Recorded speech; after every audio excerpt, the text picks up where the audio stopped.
What's up, guys? It's Inside You, the college sports podcast, and October is here, which means it is time for us to start analyzing the college football playoff. As you know, 4 teams get in, and which 4 will they be? Now, before we get into this, I want to get started and talk about something very, very important to me as a fan, a longtime watcher of college football, and a criticizer of the 4-team playoff system. And that is that even though October is just gotten here, I'm already seeing 2 teams from the SEC, Alabama and Georgia, in the college football playoff. And as a fan of college football, that worries me. Here's why. Going into the season, Nick Saban, the Alabama head coach, made a big spiel and received a lot of praise for his remarks, saying that programs needed to do more when fans were spending as much money for tickets and transportation and food and hotel rooms, that they had to do a better job of providing them a better product on the field. Yet, this is the same Nick Saban whose Alabama's teams won road game of this year, which isn't even a true road game. It was a neutral site game against a below average Louisville team. For that reason, as good as they have looked, as good as Nick Saban's team has looked, as good as Tua Tagovailoa looks, who's right now probably the Heisman Trophy favorite contender, as good as that receiving core looks, as good as the defense has looked, even with dealing to all those injuries to their secondary, I am not prepared yet to say that 2 SEC teams belong in the playoff. Furthermore, when talking about the SEC, remember this is a conference that only plays 8 games compared to other conferences who play 9 games.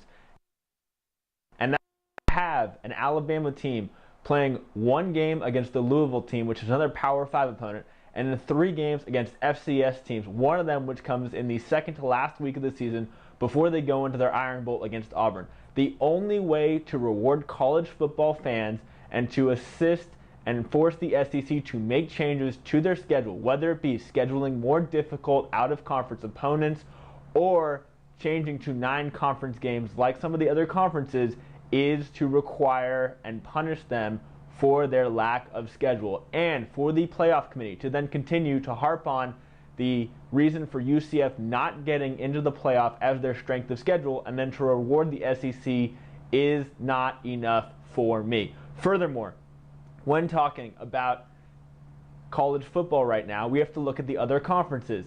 As of this date, I don't think that Oklahoma or West Virginia have done anything in that regard to have lost their opportunity to make it into the playoff.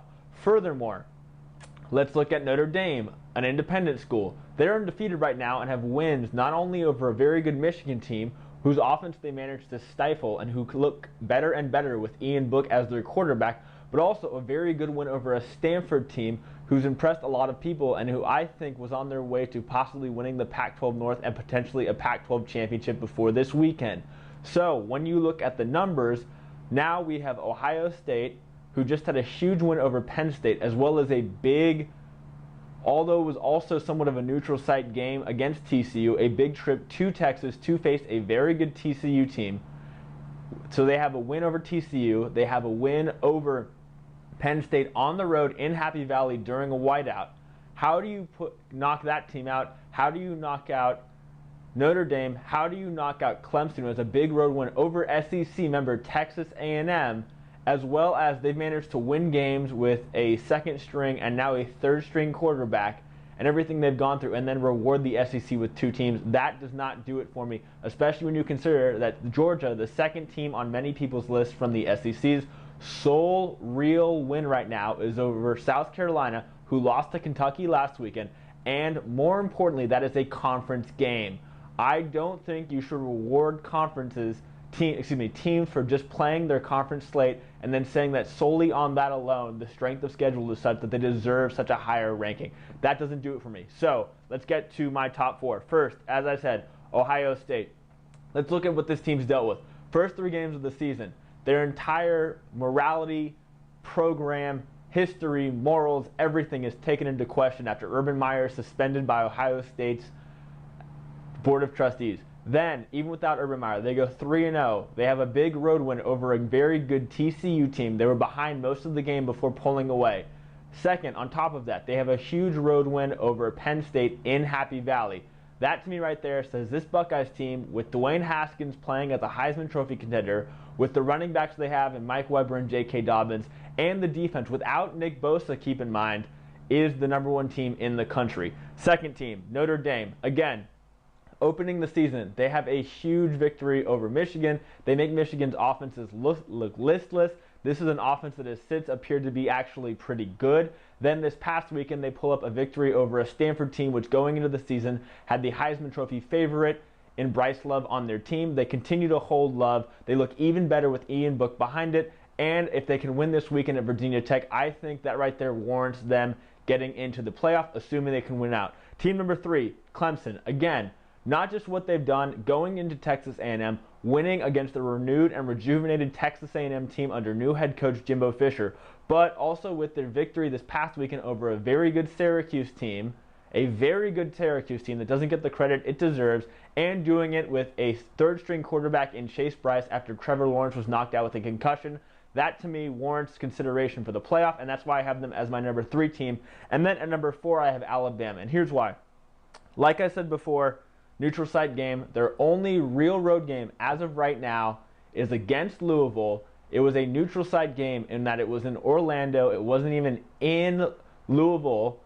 I don't think that a win over a team like that, that's 2-3, that could be 2-4 this coming weekend, is worthy enough to warrant anything higher than 4th. Now, there's still a lot to look at going forward. Remember, we do have to look at LSU. They have a huge win over a very good Miami team as well as a good Auburn team. Georgia certainly has looked very good out of that SEC East, but Alabama and Georgia don't play each other this year, so the only time we would see them play each other would be in the SEC championship game. Then looking at the Pac-12, you have Washington, which although they lost early to an Auburn team, depending on how Auburn season teams plays out, could find their way back into that playoff top 4. However, to do that, they're most likely going to need to win out, which with Bryce Love is out for an extended period of time certainly looks good. Stanford probably out of the conversation. Then we go to the Big 12. Looking at it, certainly Oklahoma right now has done enough to at least be in the conversation. Like Dwayne Haskins at Ohio State, you have Kyler Murray playing like a Heisman Trophy candidate. Furthermore, they're doing it without Rodney Anderson, who was lost to a season-ending injury against UCLA. And as of right now, going into a big Red River showdown against a Texas team that's beat USC and beat TCU, a win over them should be enough to at least keep them in the conversation. So, that's my top 4 right now. Feel free to comment and tell you what you think. But again, my biggest thing is that before we even talk about one conference getting 2 teams in, whether it's the SEC, the ACC, the Big 10, the Big 12, or the Pac-12, the other conference championships have to eliminate themselves effectively, and that has not happened yet. So tell me what you guys think.